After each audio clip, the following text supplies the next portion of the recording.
বাংলাদেশ আওয়ামী লীগের সভাপতি মন্ডলীর অন্যতম সদস্য, সাবেক ছাত্রলীগ সাধারণ সম্পাদক, সাবেক যুবলীগ চেয়ারম্যান, বস্ত্র পাট মন্ত্রণালয়ের মাননীয় মন্ত্রী, বীর মুক্তিযোদ্ধা জনাব জাহাঙ্গীর কবির নানক এমপি, জনাব জাহাঙ্গীর কবির নানক এমপি আপনাদের সামনে বক্তব্য রাখছেন।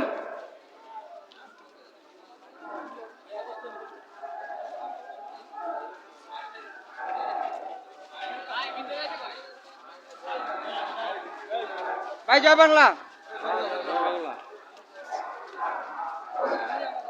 এই স্লোগানগুলো বন্ধ করেন, এই কোথা থেকে এই স্লোগান বন্ধ করো। ঠিক আছে, সাবস্ক্রাইব হবে, বসেন, সাবস্ক্রাইব হবে। বন্ধ করো স্লোগান, বন্ধ করো, বসেন।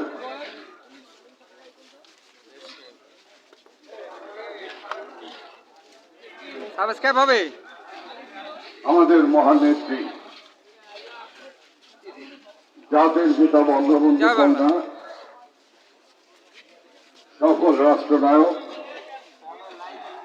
আমাদের প্রিয় পার্টি বাংলাদেশ আওয়ামী লীগের সভাপতি, জয় বাংলা, মাননীয় প্রধানমন্ত্রী দেশরত্ন শেখ হাসিনার ৪৩তম স্বদেশ প্রত্যাবর্তন দিবস। এই স্বদেশ প্রত্যাবর্তন দিবস উপলক্ষে বাংলাদেশ আওয়ামী লীগ আয়োজিত আজকের এই আলোচনা সভা। আজকের আলোচনা সভার সম্মানিত সভাপতি আমাদের প্রিয় নেতা, সাবেক সফলমন্ত্রী, বাংলাদেশ আওয়ামী লীগের প্রেসিডিয়ামের অন্যতম সদস্য জনাব ইঞ্জিনিয়ার মোশাররফ হোসেন। আজকের এই আলোচনা সভার প্রধান অতিথি একবার বাইরে বাংলাদেশ আওয়ামী লীগের সংগ্রামী সাধারণ সম্পাদক, বাংলাদেশ ছাত্রলীগের দুঃসমান কাণ্ডারী, কারাবরণ্য জননেতা, গণপ্রজাতন্ত্রী বাংলাদেশ সরকারের সড়ক ও সেতু মন্ত্রণালয়ের মাননীয় মন্ত্রী জনাব ওবায়দুল কাদের, মঞ্চ বরিষ্ঠ কেন্দ্রীয় নেতৃবৃন্দ,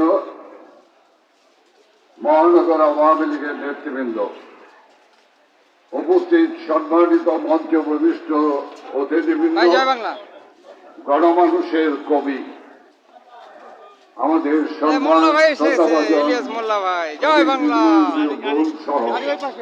উপস্থিত আমার ভাই ও বন্ধুগণ, আসসালামু আলাইকুম।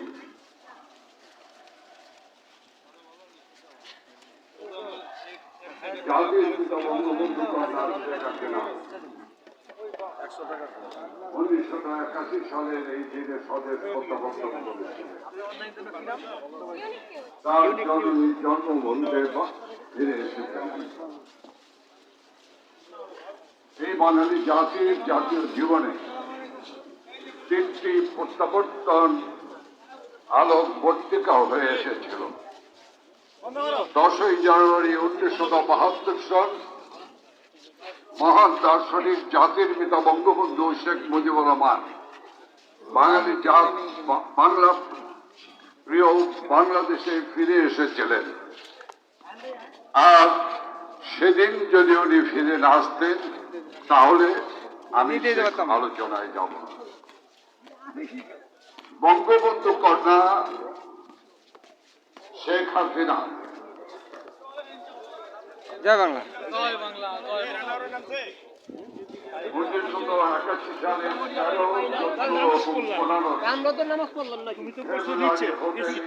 অনুষ্ঠিত আওয়ামী লীগের কাউন্সিল, যে আওয়ামী লীগের কাউন্সিলের পূর্বে এই সভার প্রধান অতিথি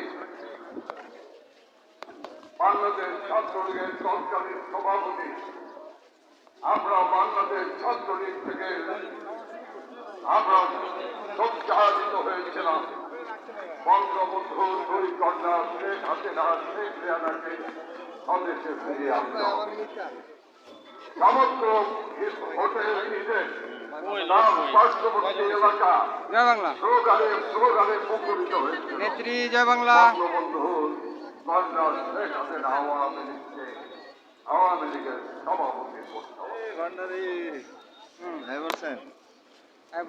তখন ছিল সামরিক স্বৈরাচার খুনি জিয়াউর রহমান রাষ্ট্র পরিচালনার দায়িত্বে মাননীয় নেত্রী প্রধানমন্ত্রী মাননীয় নেত্রী শেখ হাসিনা এই পুরো দায়িত্ব গ্রহণ করলেন 1981 সালের 17 মে, যখন তার বয়স মাত্র 33 বছর 4 মাস 17 দিন। পিতাকে হারিয়ে, মাকে হারিয়ে, একটি ভাইকে হারিয়ে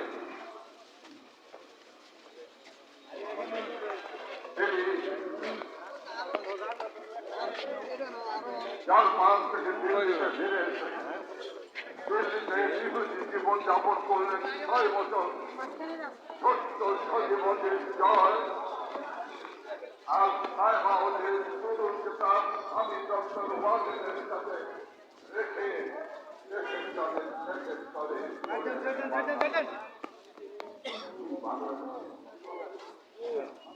এখানে বাংলাদেশ কেমন ছিল অনেকেই জন্মগ্রহণ করেছে। সেদিনে বাংলাদেশ ছিল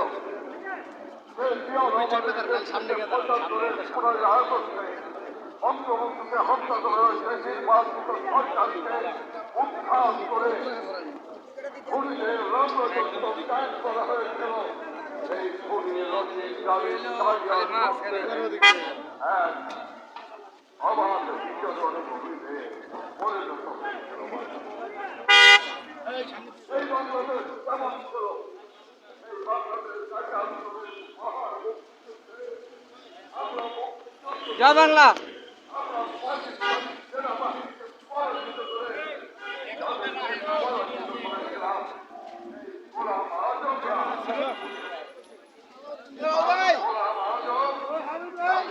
জয় বাংলা।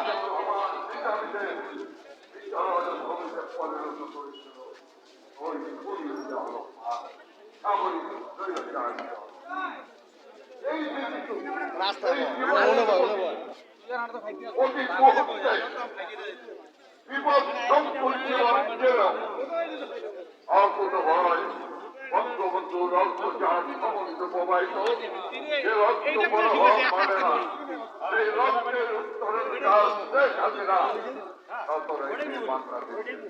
বাড়ির সব জায়গায়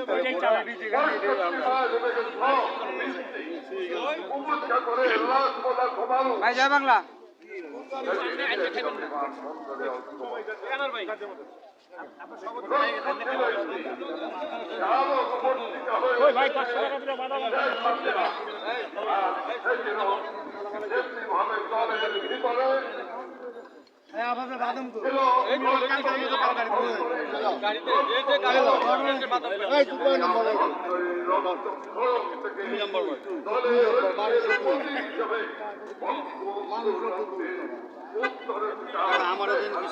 ভাই আমি এখন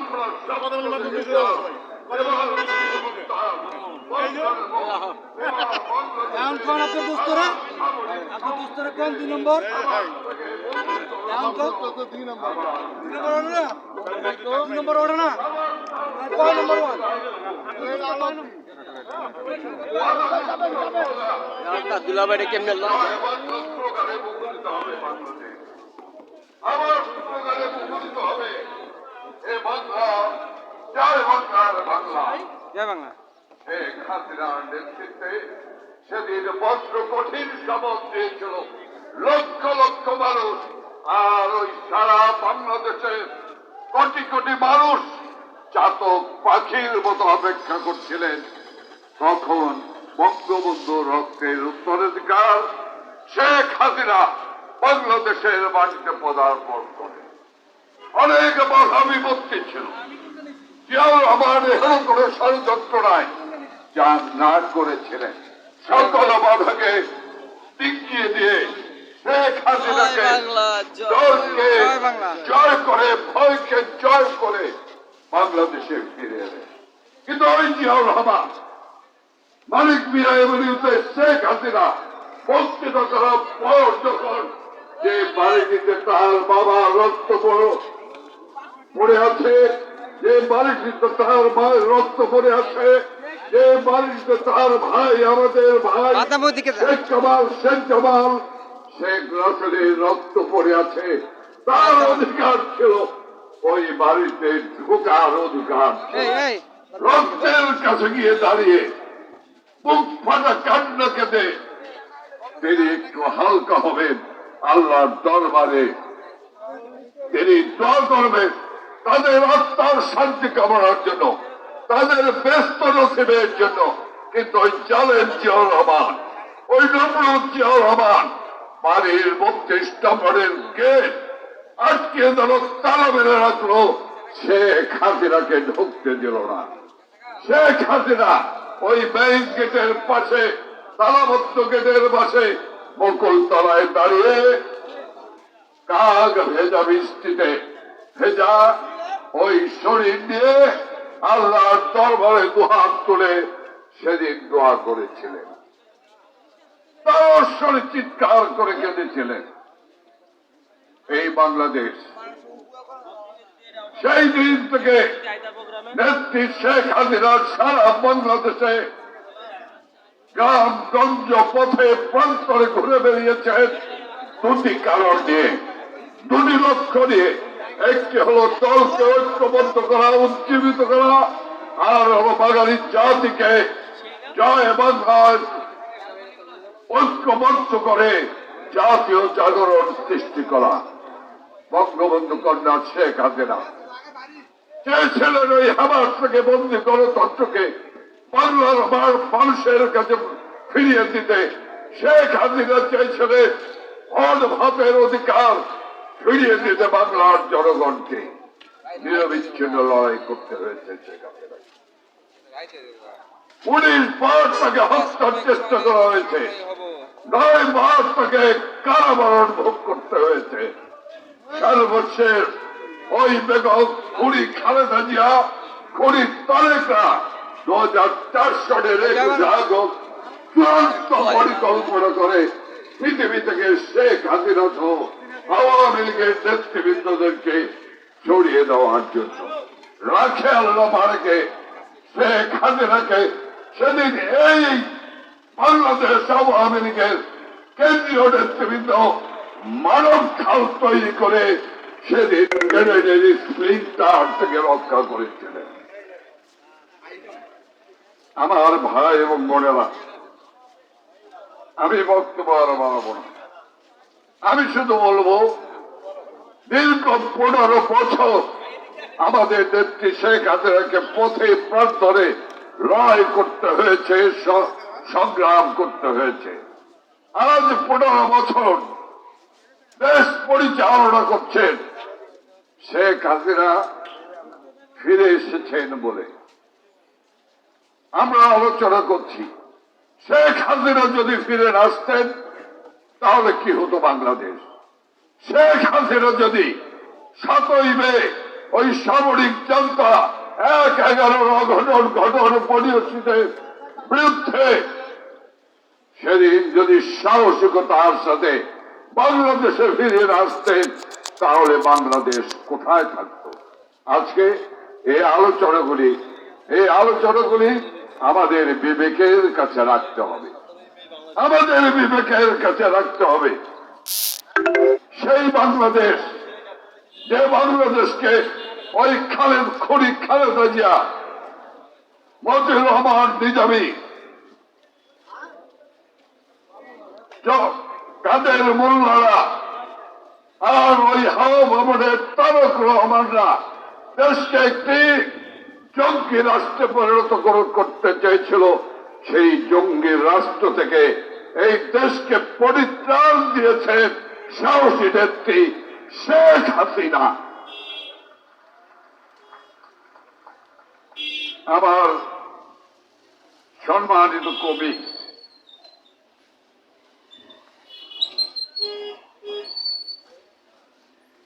অনেক কথা বলেছেন, কিন্তু তার কাছে লেখা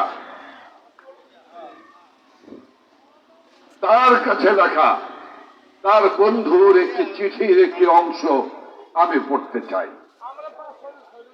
নিবন্ধ গুন্ডার কাছে তার বন্ধু শেখ হাসিনা লিখছেন। কি লিখছেন? বন্ধু বলে সুকুন, আপনার অনুরোধে কিছু ছবি পাঠালাম, তবে আবার একটা অনুরোধ রাখবেন, ত্রাণ বিতরণ করছি এ ধরনের কোনো ছবি ছাপাবেন না। মানুষের দুর্দশার ছবি যত পারেন ছাপান। আমার ধারণা এ ধরনের অর্থাৎ ত্রাণ বিতরণের ছবি টেলিভিশন ও খবরের কাগজে দেখে দেখে দেখে মানুষ বিতশ্রদ্ধ হয়ে গিয়েছে। ওরা গরিব, কিন্তু সেটা কি ওদের অপরাধ? এক শ্রেণী যদি প্রয়োজনের অতিরিক্ত সম্পদ আরো না করত, তাহলে কি এরা গরিব হতো? কার ধন কাকে বিলাচ্ছেন? যা কিছু আছে সকলে মিলে ভাগ করে ভোগ করলে একের কাছে অপরের হাত পাতা ভাই, আসসালামু আলাইকুম। প্রয়োজন হতো না।